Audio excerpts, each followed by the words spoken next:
ബഹുമാനപ്പെട്ട അധ്യാപകരെ, എൻ്റെ പ്രിയ കൂട്ടുകാരെ, എല്ലാവർക്കും എൻ്റെ നമസ്കാരം. 1869 ഒക്ടോബർ 2 ഗുജറാത്തിലെ പോർബന്ദർ എന്ന ഗ്രാമത്തിലാണ് ഗാന്ധിജി ജനിച്ചത്. മോഹൻദാസ് കരംചന്ദ് ഗാന്ധി എന്നായിരുന്നു അദ്ദേഹത്തിൻ്റെ മുഴുവൻ നാമം. ഇന്ത്യയുടെ സ്വാതന്ത്ര്യത്തിന് ഗാന്ധിജി വളരെ വലിയ സംഭാവനയാണ് ചെയ്തിട്ടുള്ളത്. ഗാന്ധിജി എല്ലായ്പ്പോഴും അഹിംസയുടെ പാത തുടർന്നു. മറ്റുള്ളവരും സത്യത്തിൻ്റെയും അഹിംസയുടെയും പാത പിന്തുടരും എന്ന് അദ്ദേഹം പ്രതീക്ഷിച്ചു.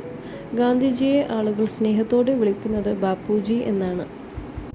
എൻ്റെ ജീവിതമാണ് എൻ്റെ സന്ദേശം എന്ന് പറയുകയും ആ മഹത്തായ സന്ദേശം തൻ്റെ ജീവിതത്തിലൂടെ കാട്ടിത്തരികയും ചെയ്ത ആ മഹാത്മാവിനെ 1948 ജാനുവരി 30 നാഥുറാം ഗോഡ്സെ കൊലപ്പെടുത്തുകയായിരുന്നു.